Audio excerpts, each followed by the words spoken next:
देखो जो ये बात है बहुत पुरानी, यही कोई लगभग 4 साल हुए होंगे इस बात को।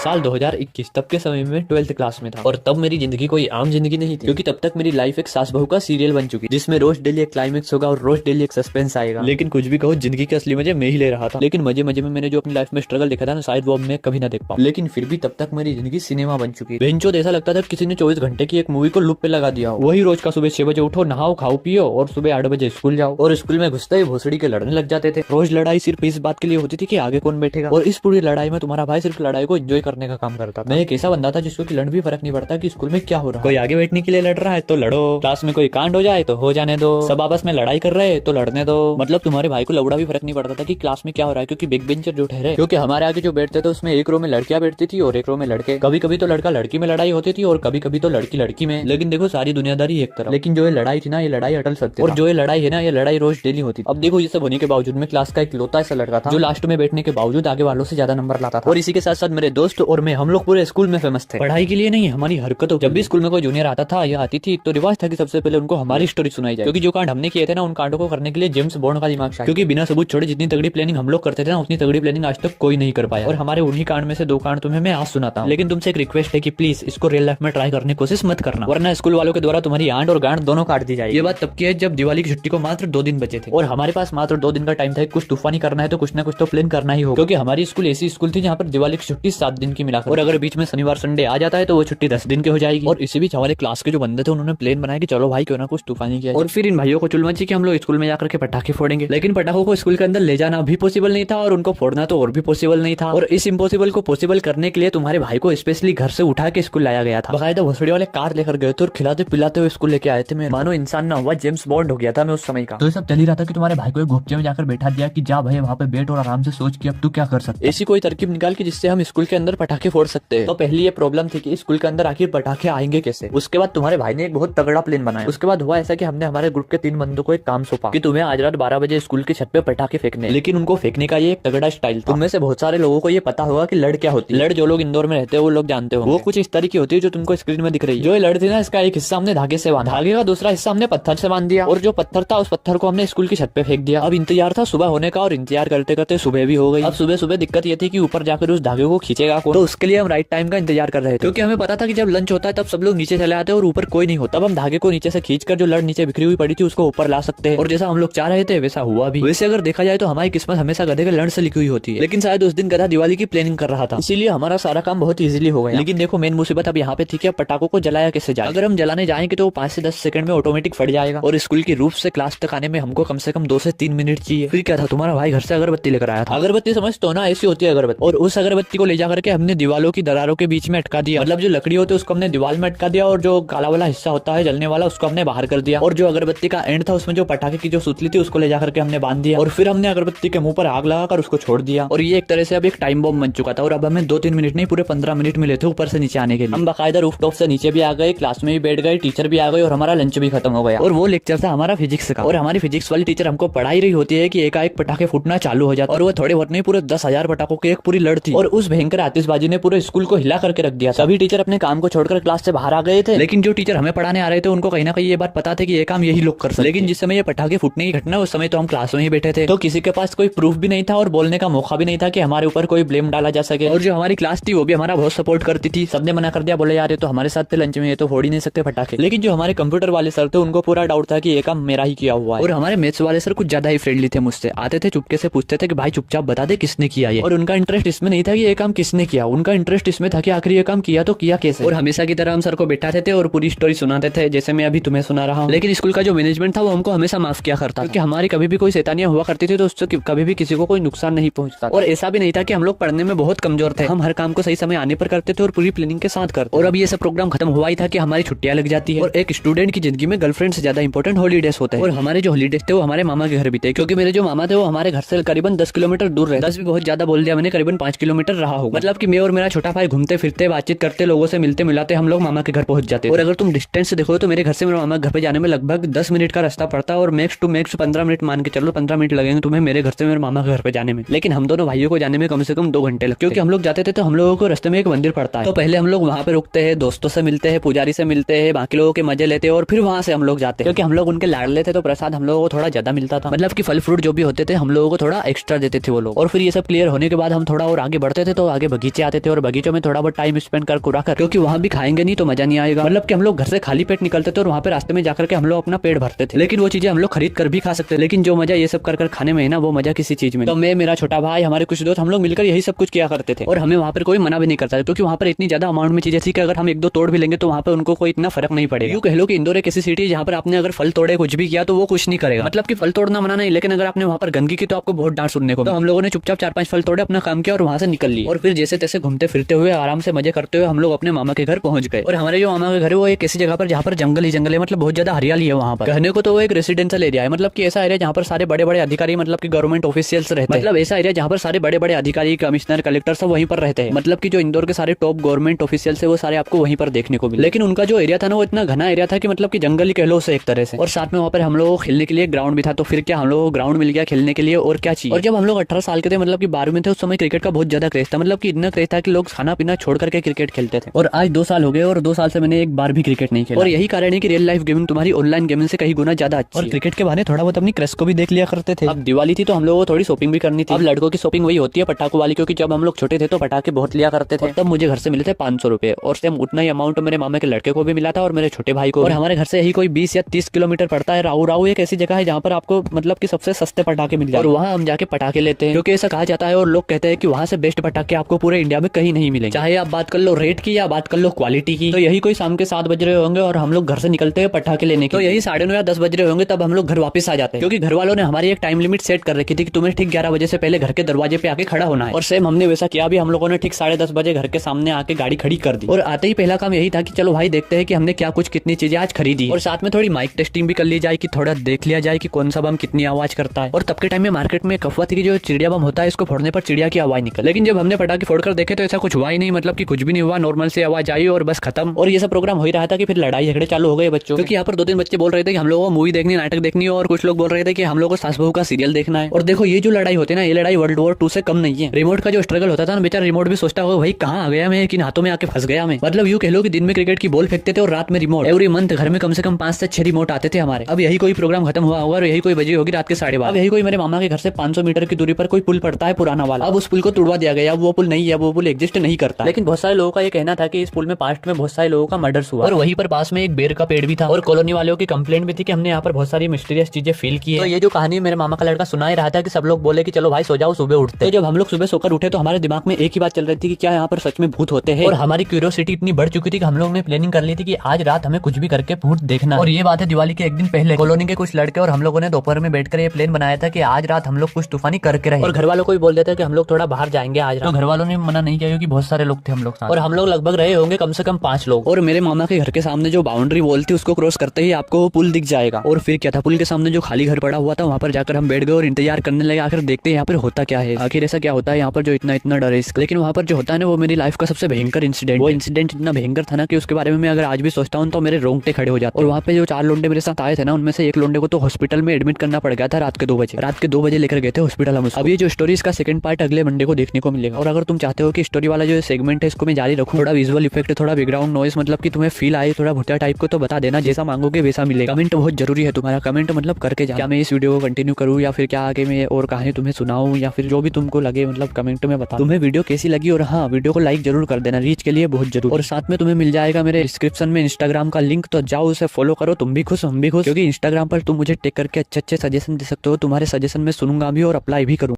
खत्म, bye bye, tata, good, गया।